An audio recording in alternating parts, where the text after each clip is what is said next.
El día de hoy vamos nosotros a mirar una verdad más que se llama el secreto número 5, y el secreto número 5 se llama intimidad.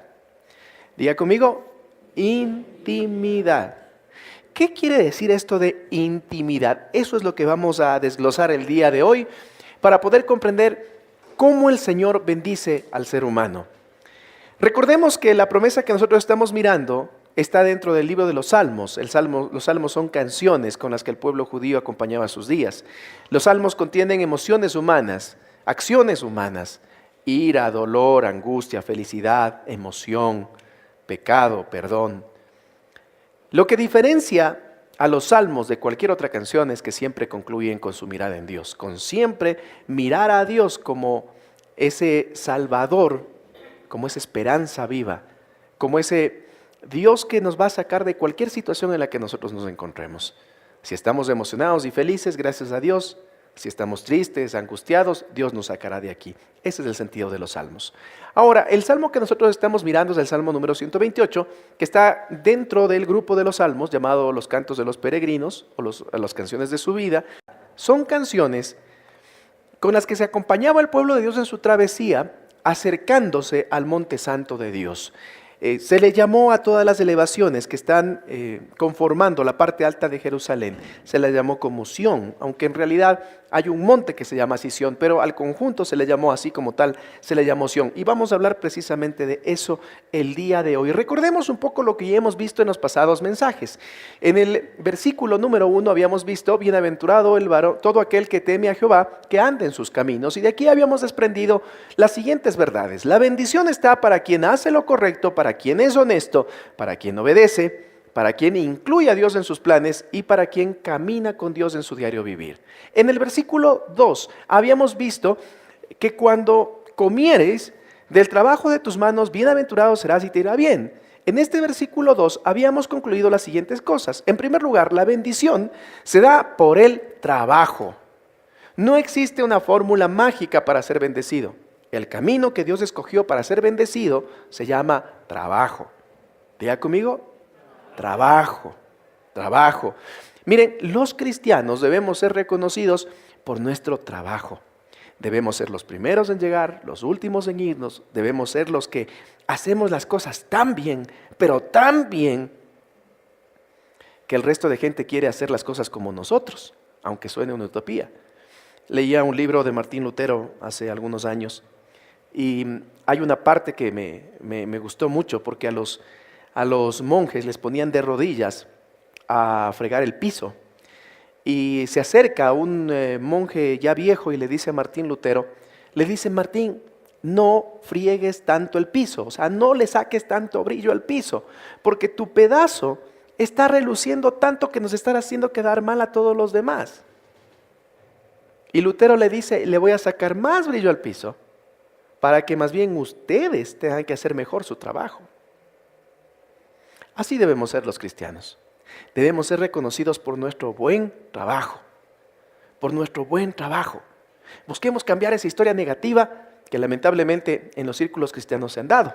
Se contrata a una persona dentro de la iglesia y, Dios mío, se gana un problema.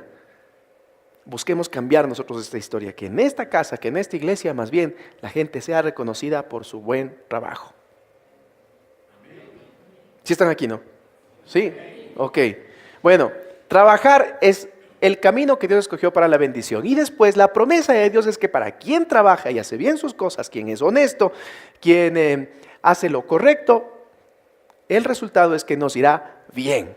Al que le va bien es al que hace bien su trabajo. Esa es la promesa de Dios. En el versículo 3 habíamos visto: tu mujer será como vid que lleva fruto a los lados de su casa, tus hijos como plantas de olivo alrededor de tu mesa. Y habíamos desprendido que la mujer que forma parte de esta bendición de Dios es una mujer que armoniza su casa, que hidrata su casa, una mujer que siempre busca tener una porción de parte de Dios para su familia el momento que su familia lo necesita. Ya habíamos visto que sus hijos en cambio desprenden ese aceite de donde sale la luz, la presencia del Espíritu Santo de Dios. Los hijos son los que extienden la visión. Los hijos de este hogar son bendecidos por Dios porque ellos traen luz, traen palabra y traen protección en el sentido de toda acechanza que sale de la voluntad de Dios. Los chicos lo detectan.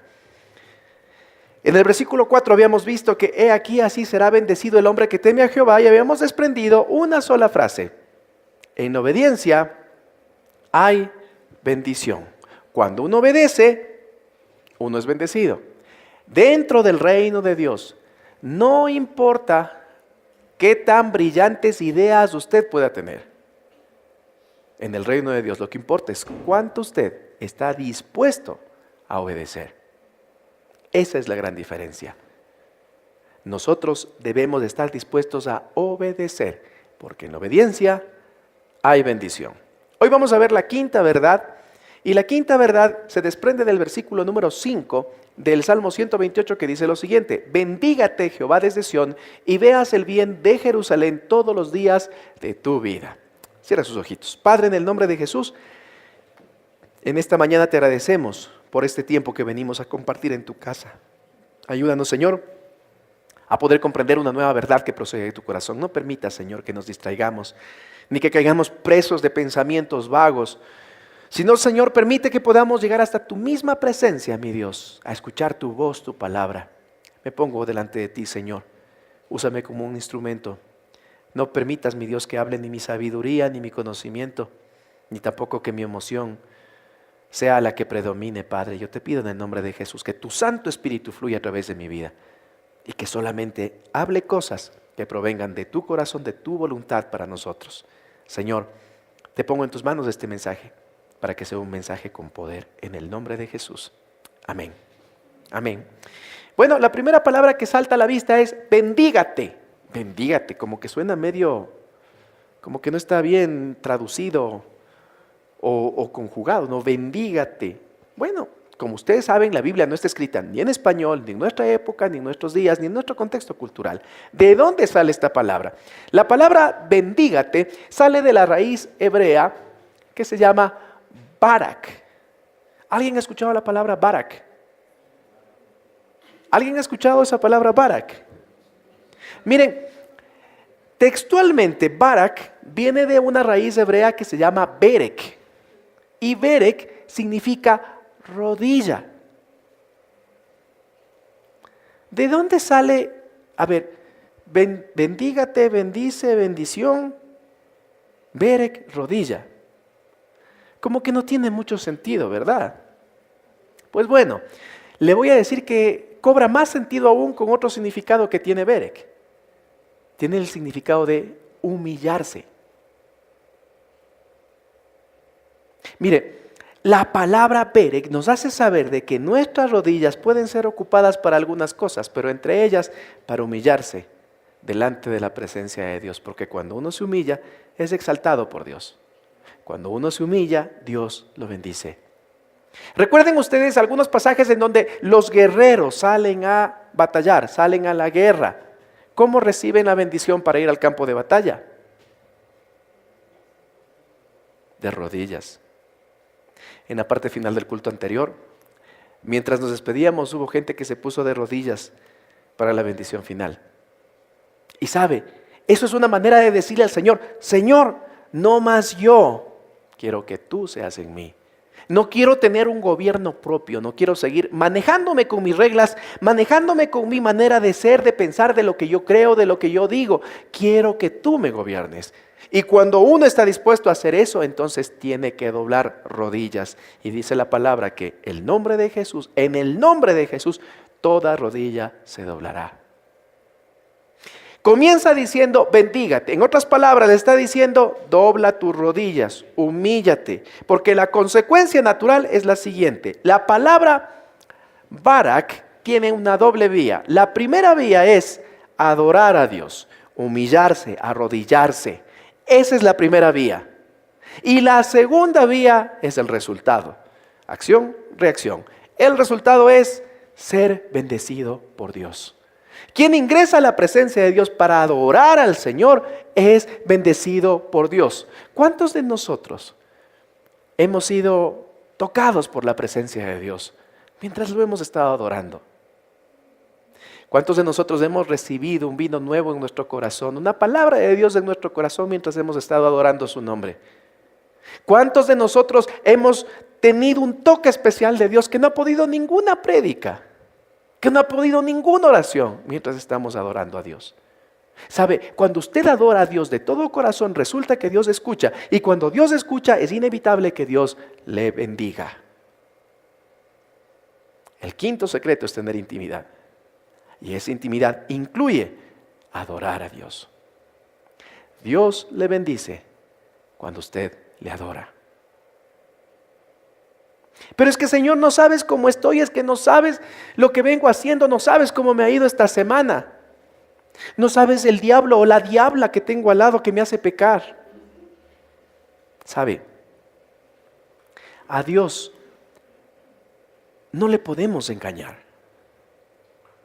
Y cuando Dios nos dice que nosotros debemos adorarlo, trasciende mucho más allá de lo que yo siento, de lo que yo pienso, de lo que yo quiero.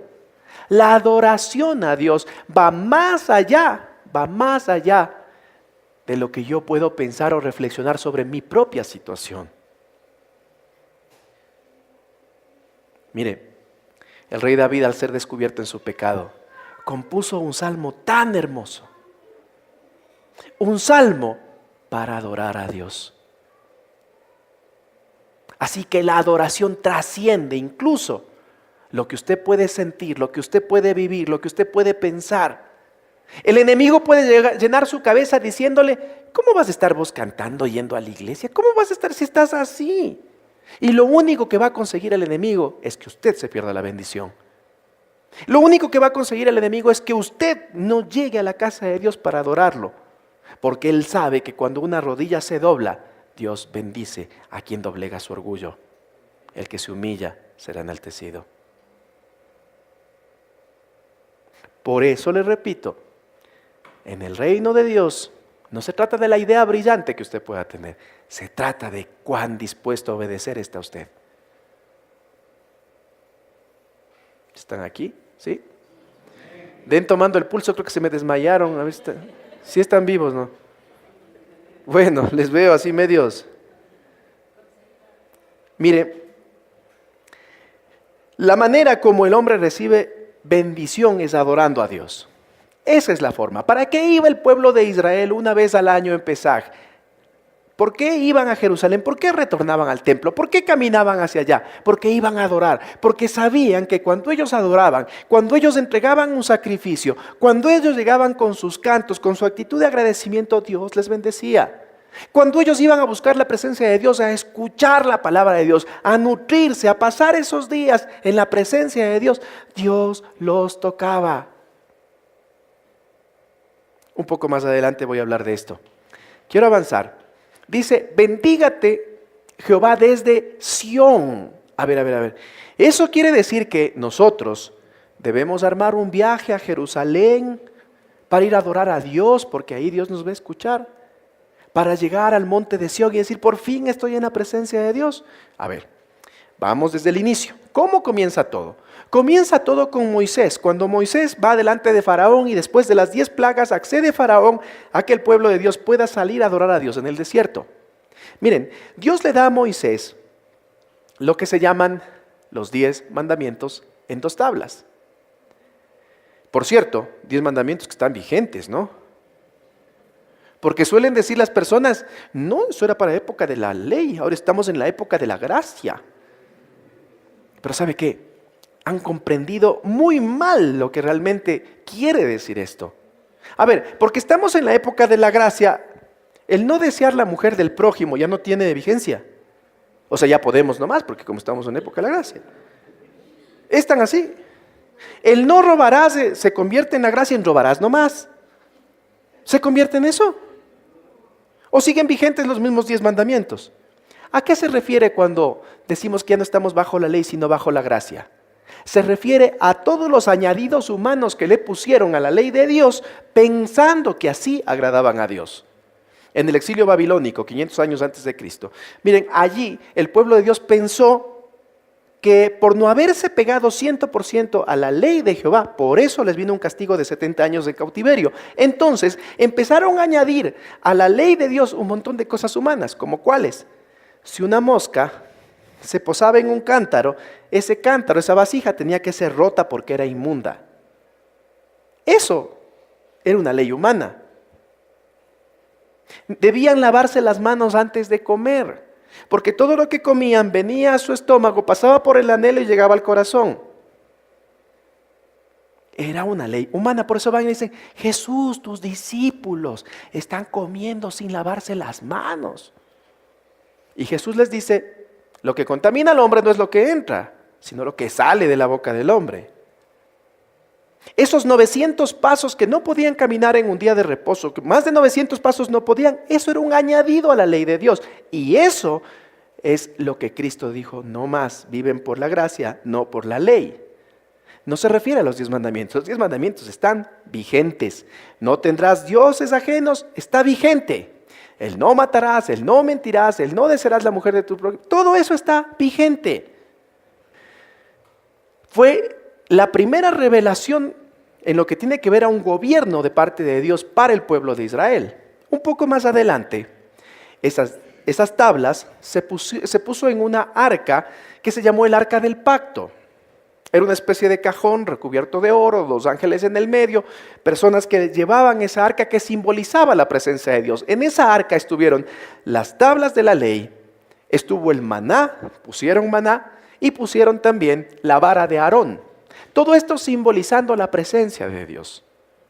Un poco más adelante en la historia, Dios les manda a hacer un tabernáculo, a levantar una carpa en donde esta arca se puso. Y allí estaba la presencia de Dios. Entonces la gente venía a adorar en el tabernáculo. Entonces, en el tiempo, la manera de ir adorando a Dios iba avanzando, iba cambiando, iba evolucionando. Resulta que un poco más adelante en la historia bíblica, un poco más adelante, en el año 960, antes de Jesucristo, finalizan, mejor dicho, una etapa importante que fue la construcción del templo. El templo que lo llamaron el templo de Salomón. El rey David, cuando recuperan el arca, decide comenzar una construcción de un templo. Y ese templo lo hacen en el monte que se llamaba Sión. Les insisto, las elevaciones en donde está Jerusalén eran conocidas en ese tiempo como Sión. Claro, exactamente donde se encuentra el templo es el monte Moriah, que está delante del monte de Sión, como se conoce el día de hoy. Allí se levanta el templo. Y el templo, en el año 960, Salomón es quien lo inaugura. Y así se lo conoce, el templo de Salomón. Entonces, allí es donde el pueblo llegaba a adorar a Dios. ¿En dónde estaba el arca que simbolizaba la presencia de Dios? En donde estaban las tablas de la ley, la vara de Aarón y el maná, dentro de esa arca que simbolizaba la presencia de Dios. Estudiar este tema del templo es súper interesante. Pero uno cuando lo mira, está en los atrios, el sitio de los sacrificios. Está el lugar santo y el lugar santísimo. El santo donde ingresaban los sacerdotes y el santísimo donde estaba el arca y donde estaba la presencia misma de Dios. Allí es donde entraban los sacerdotes o el sacerdote una vez por año. Lo amarraban con una soguita, les conté alguna vez, ¿no? Con cadenitas y con campanitas en su cintura. Si las campanitas sonaban, el sacerdote no tenía pecado y estaba vivo. Si las campanitas dejaban de sonar, sácale nomás este pecador que se murió en la presencia de Dios. Miren, eso era lo que pasaba. En ese tiempo, y como está escrito este salmo, lo que está diciendo es: Dios te va a bendecir cuando tú te humilles en su presencia. Porque el monte de Sión, eso es lo que simboliza. Simboliza la adoración del hombre a Dios. Entonces, cuando dice bendígate desde Sión, no está hablando de un espacio físico. Para los judíos en ese tiempo sí. Para nosotros en la gracia el significado es: Dios te va a bendecir cuando tú ingreses a su presencia a adorarlo, a buscarlo, a escucharlo, a hablar con Él, a tener intimidad con Dios. Por eso el quinto secreto de la bendición es mantener intimidad con Dios. ¿Sabe? Hay una cosa súper interesante. En nuestra casa, todos tenemos un espacio. Buscamos que nuestros hijos tengan un dormitorio individual cada uno. Nosotros tenemos nuestro dormitorio, de ser posible con baño, el máster. Tenemos el espacio social para recibir las visitas. Tenemos el espacio para cocinar. Yo le pregunto algo. En nuestras casas, ¿cuál es el espacio en donde nosotros buscamos la presencia de Dios? ¿Sabe? Hasta el perro tiene casa. Y nosotros no hemos sido capaces de destinar un espacio en donde buscamos la presencia de Dios. Alguna vez llegué a una casa de una persona y me indicaba una pequeña bodega debajo de unas gradas, donde tenía las fotos de su familia, tenía algunos versículos bíblicos pegados así con unos adhesivos, y había puesto unos cojines alrededor, y me decía, este es el cuarto donde yo busco la presencia de Dios. Cuando nosotros compramos nuestra casa, destinamos una habitación para buscar la presencia de Dios. Y sabe, da resultado. Cuando ustedes tienen un espacio, no le digo que usted vaya a buscar un cuarto, que le mande sacando a su guagua para que ahí pueda hacer. No le digo eso. Los que están en el discipulado de pareja saben que en un punto les decimos, destinen un espacio de su casa en donde ustedes busquen la presencia de Dios. Tenía un amigo que ponía siempre una silla delante de él, y esa silla decía, esta silla, aquí se sienta Jesús, y yo las mañanas hablo con él. Le oro, le pido, le escucho.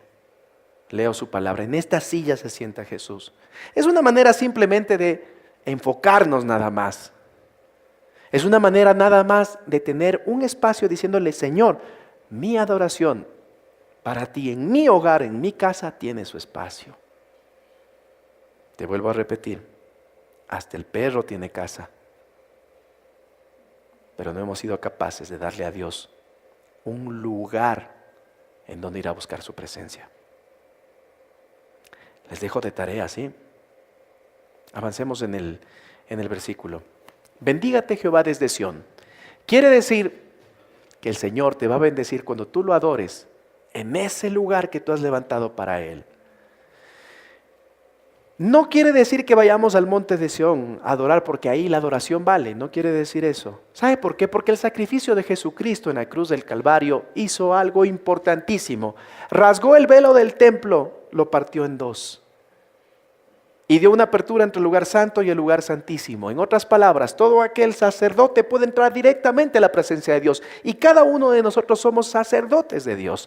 Podemos traer la presencia de Dios, podemos ingresar a la presencia de Dios. No necesitamos un espacio físico para viajar e ir a adorar, porque eso es lo que sirve. No.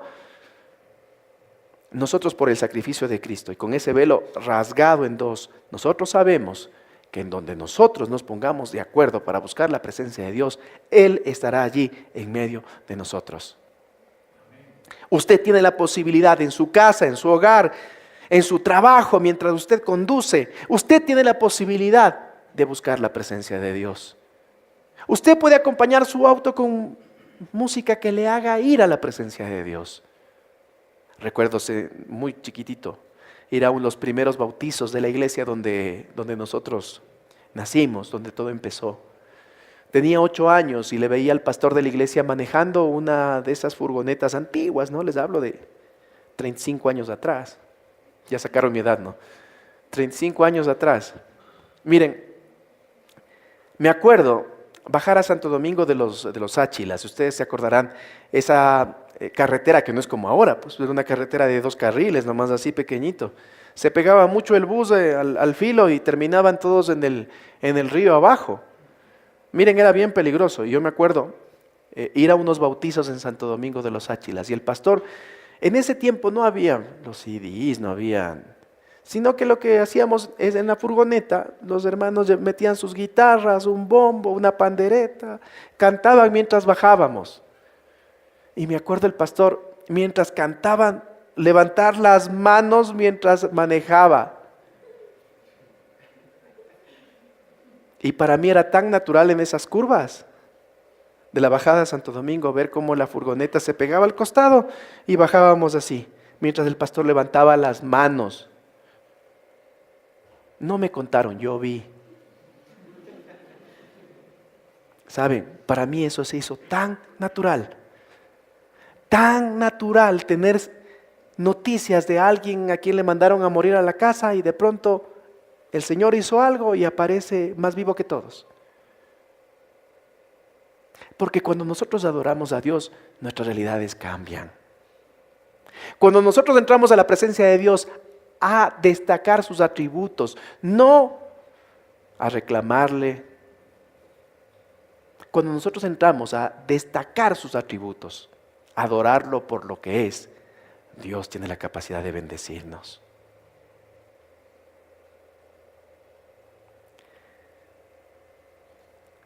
Miren, este versículo me encanta. Dice lo siguiente: Jehová te oiga, estoy hablando del Salmo 21, 1 y 2. Jehová te oiga en el día de conflicto. El nombre del Dios de Jacob te defienda, te ayude desde el santuario y desde Sión te sostenga. Mire, ¿desde dónde Dios sostiene al ser humano en el día del conflicto, en el día de la angustia? ¿Desde dónde? Desde Sión. ¿Y qué es Sión? Es la adoración del hombre a Dios. Así que, si usted quiere que Dios le sostenga, es necesario que cambie la queja por alabanza, la amargura por gratitud. Es necesario que usted cambie ese discurso y empiece a buscar la presencia de Dios para agradecer sus atributos, porque cuando llegará el día malo, entonces Dios lo va a sostener por su adoración. El secreto para ser un hombre bendecido, una mujer bendecida, el quinto secreto es adorar a Dios más allá de las circunstancias. Es adorar a Dios más allá de lo que usted siente, más allá de lo que sus ojos ven. Más de una vez he podido ver cómo la gente y como yo mismo, adorando a Dios, las circunstancias han cambiado. Adorando a Dios, las circunstancias han sido otras. Destacando los atributos de Dios, obedeciéndole, he podido ver cómo Dios ha transformado realidades. Por eso es necesario que nosotros entendamos que lo que Dios quiere es que nosotros le adoremos, no que le cuestionemos. Amén. No les oigo. Mire, un poquito más adelante habla nuestro Señor Jesús acerca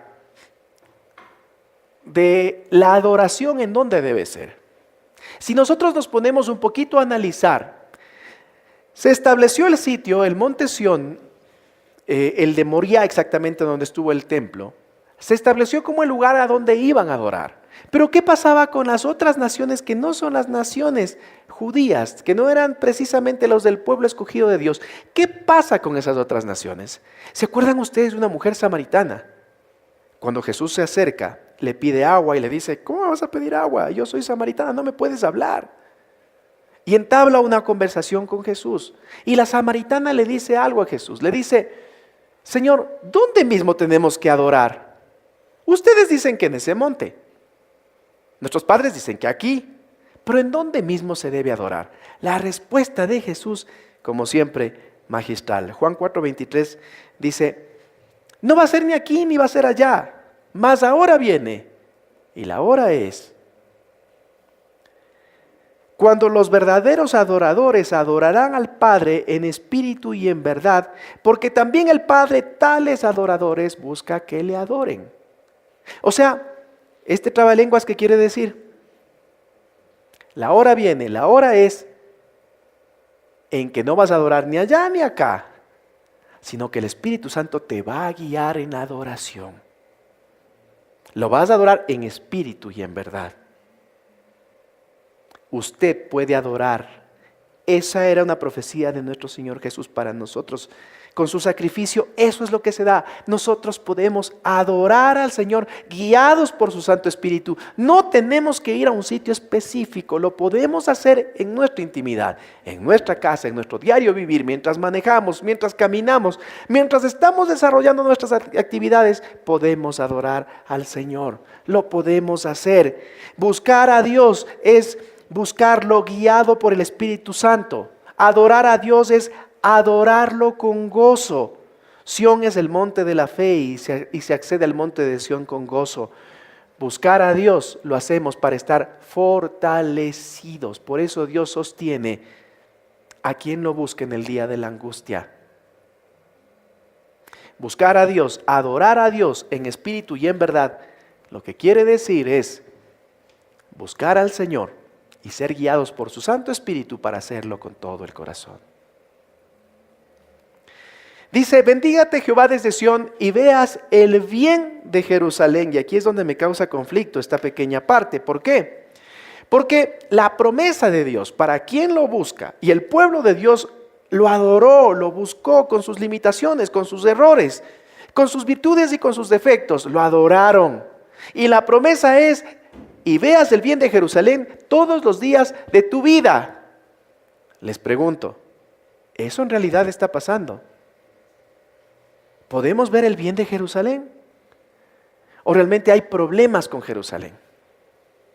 A ver, vamos por partes. Les había dicho que en el 960 fue construido o fue inaugurado el monte de Dios, perdón, el templo de Dios. Ahora, les pregunto lo siguiente, ¿ese templo permanece hasta nuestros días? ¿Ese templo existe? En el año 586 el templo de Salomón fue destruido.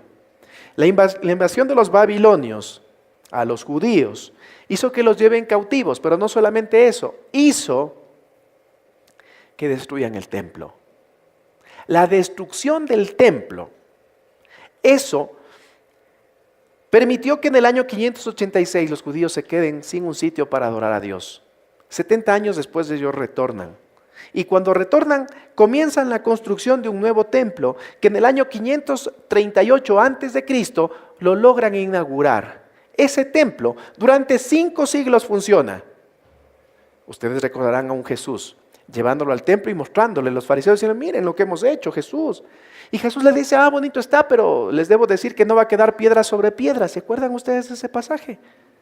En el año 70 después de Cristo, el emperador Tito destruyó el templo y no quedó, como dijo Jesús, piedra sobre piedra. Apenas lo que quedó es un muro del costado occidental del templo, que hasta el día de hoy es conocido como el muro de los lamentos. Miren, el templo no quedó de pie. Los judíos van al muro de los lamentos, a lamentarse que el templo ya no está. El sitio de Jerusalén, en donde estaba el templo, miren, es un sitio de disputa entre varias religiones, se pelean por el espacio. Ustedes recordarán a un amigo que traje alguna vez a dar un testimonio, que contó cómo empezó su empresa a hacer viajes a Israel y cómo el Señor lo levantó. ¿Se acuerdan ustedes que vino alguna vez? Miren, el primer viaje a Israel que él realizó, y nos contó eso, el primer viaje a Israel que él realizó, aparece un loco con una metralleta y dispara al grupo de los ecuatorianos que él llevó. Y se muere una persona, un turista ecuatoriano que él llevó. La pregunta es, ¿se ve el bien para Jerusalén, la paz para Jerusalén? En la Segunda Guerra Mundial, los judíos fueron el objetivo de los nazis, de los alemanes. Murieron en cámaras de gases, en campos de concentraciones. A los niños sacaban astillas de los palos, les hacían que puedan tragarse las astillas y tomaban el tiempo de en cuánto tiempo se morían los niños. ¿Se veía el bien de Jerusalén? Uno podría decir, Señor, ¿dónde está el bien de Jerusalén? Como la Biblia no está escrita en español, tenemos que ir al hebreo. Bien es la palabra tuf. Y significa, sí, bien, pero también significa bondad, también significa bienestar y también significa prosperidad. Miren, a pesar de las adversidades, hemos podido ver la bondad de Dios para ese pueblo. Hemos podido ver cómo les devolvieron hace 70 años su tierra. Hemos podido ver cómo Dios los ha preservado. Hemos podido ver el bienestar que ellos tienen, porque por donde van, ellos tienen bienestar. Hemos podido ver la prosperidad. Yo no conozco todavía a un judío pobre.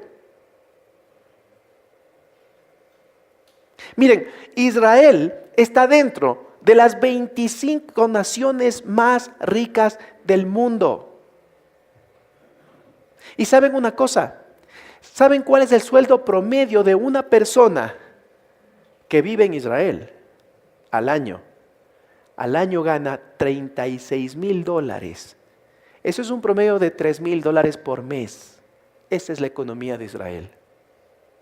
Cuando me gradué de la universidad en la primera carrera, Tuve la ocasión de trabajar para la Embajada de Israel haciendo unos productos y ahí conocí al ex primer ministro de Israel, Jacob Param. Tuve la bendición de conocerlo, un hombre tremendo, tremendo. No sé si un siervo de Dios, pero sí un hombre muy sabio. Miren, él me decía algo, me decía, Esteban, yo no sé cómo Ecuador no puede ser una potencia mundial. Solo te digo una cosa, me contaba él. Israel puede producir 12 frutas. 12 frutas. Ustedes tienen una cantidad de frutas, pero enorme. Vamos a probar la colada morada después de un ratito. Las 12 frutas están ahí nomás. Miren, 12 frutas tiene Israel y decía Jacob Param, las 12 frutas las exportamos y las 12 frutas son apetecidas en mercados internacionales y esas 12 frutas dan trabajo, traen prosperidad a nuestra tierra. Israel está sentado en un desierto y el bienestar de Dios es que ellos son los genios del riego.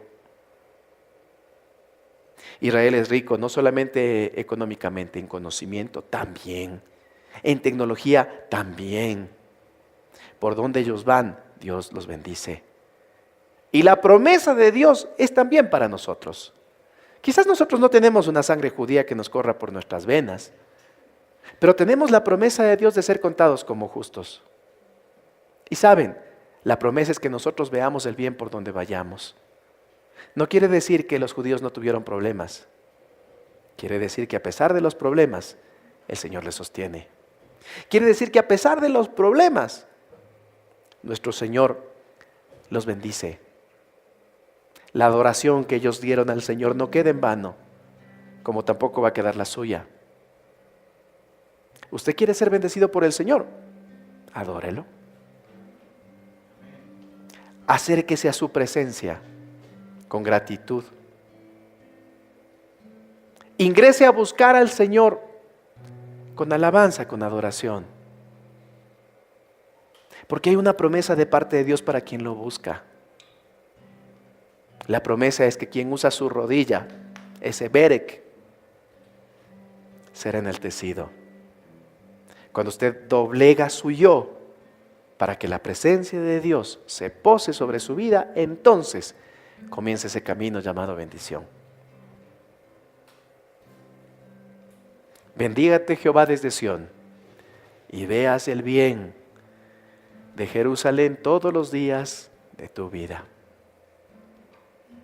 El secreto de la bendición es tener intimidad, es acercarnos a Dios para buscar de Él toda esa provisión de amor, toda esa provisión de comprensión, de paz que puede venir de su corazón. ¿Qué implica esto para nuestras vidas? En el aquí y en el ahora, ¿de qué nos sirve todo esto que estamos conversando?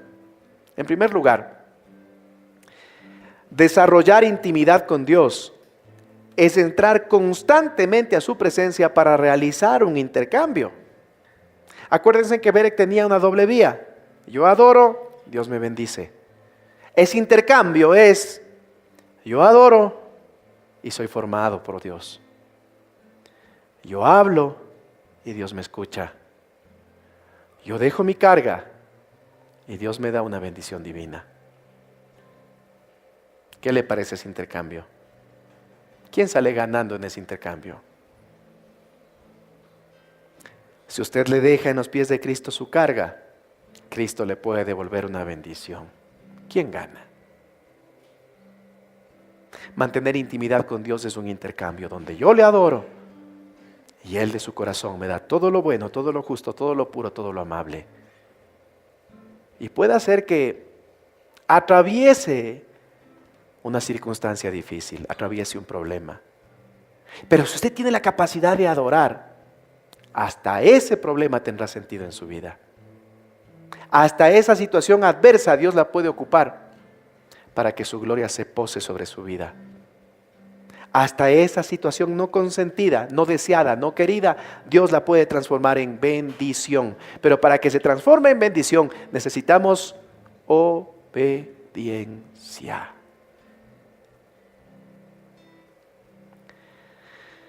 La familia que no ha desarrollado intimidad con Dios vive constantemente en derrota.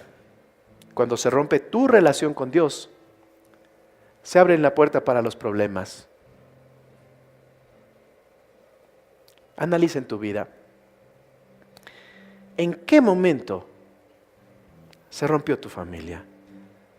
¿En qué momento te rompiste tú? ¿En qué momento empezaste a ver a tus hijos como una carga? A tu esposo como el panzón patas flacas. Analiza en qué momento empezaste a verle a tu esposa como una carga.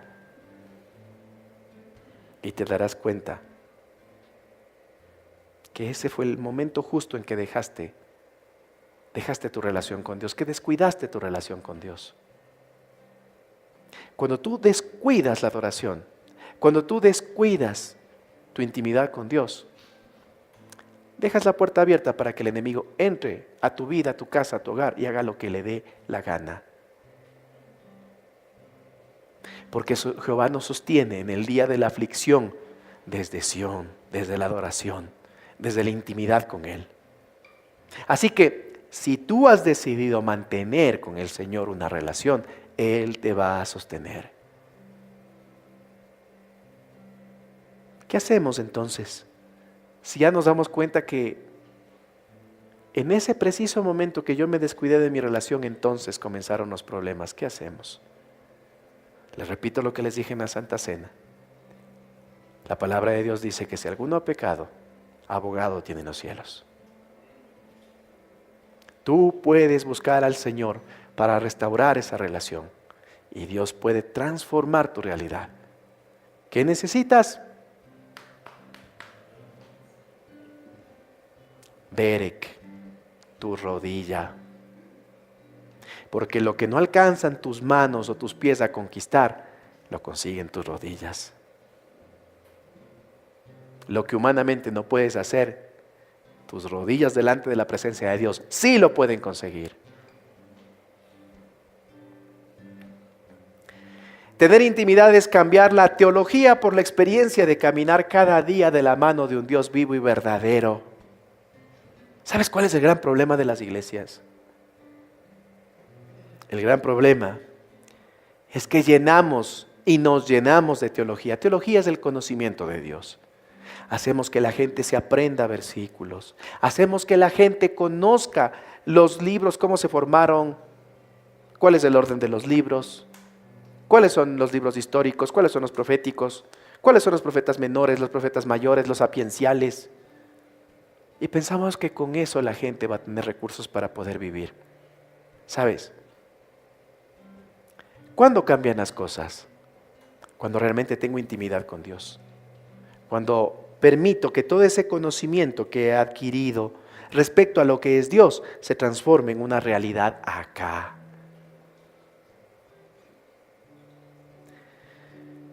Conozco a muchos líderes, a muchos pastores que hablan de un Dios que provee, pero no conocen a un Dios que provee. Me acuerdo en una iglesia cantaban: cuando el pueblo del Señor alaba a Dios suceden cosas maravillosas. Dice así la canción, ¿no? Dice: hay sanidad, hay liberación y se siente el Espíritu de Dios. Lo interesante era la coreografía del coro. La coreografía era: hay sanidad, liberación y se siente el Espíritu de Dios. Porque solamente hemos sabido que Dios hace una liberación. Hemos sabido que la sangre de Cristo nos libera de todo pecado. Hemos sabido que la sangre de Cristo puede sanar. Hemos sabido que existe el Espíritu de Dios. Pero como no tenemos intimidad con Dios, sino con una serie de rituales cristianos, entonces no conocemos al Dios que adoramos. Es necesario que cambiemos el conocimiento teológico por una experiencia de vida. A la final, el que agrada a Dios no es el que más sabe, es el que más obedece. Es necesario que cambiemos la teología, el conocimiento, por caminar con ese Dios vivo y verdadero todos los días. Y ahí sí experimentar la sanidad, la liberación y vivir ese Espíritu de Dios con nosotros. Es necesario que cambiemos eso. No podemos seguir viviendo simplemente con conocimiento. Necesitamos tener una experiencia con este Dios real. Y para tener una experiencia con este Dios real, necesitamos conocerlo en la intimidad.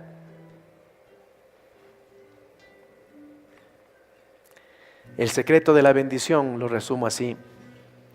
La intimidad con Dios me hace entender que mi adoración no depende de cómo salen las cosas, sino de su condición de rey que gobierna sobre las circunstancias.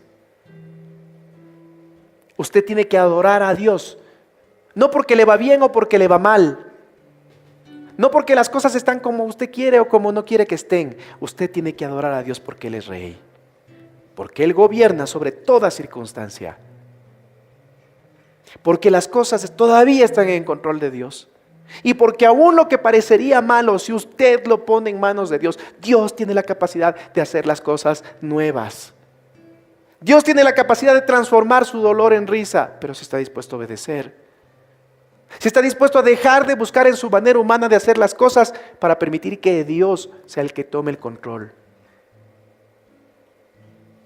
Si usted está dispuesto a adorarlo, Dios está dispuesto a bendecirlo. Si usted está dispuesto a buscarlo en la intimidad, Dios está dispuesto a levantarlo en lo público y ponerlo en alto, porque la promesa es que el que se humilla será enaltecido. Esta mañana el Señor ha hablado y ha puesto delante de ti la muerte y la vida. Escoge. Escoge qué vas a hacer. ¿Vas a quedarte con el conocimiento teológico como si fuese un gran trofeo del que más sabe? ¿Vas a seguir gobernado por tus impulsos?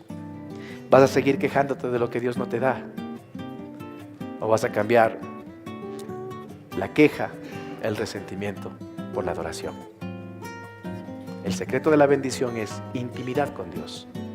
Y la promesa de Dios es que tú verás el bien de tu casa, de tu familia, de tu sociedad, de tus hijos y de los hijos de tus hijos, más allá de las adversidades que el día a día nos puede presentar.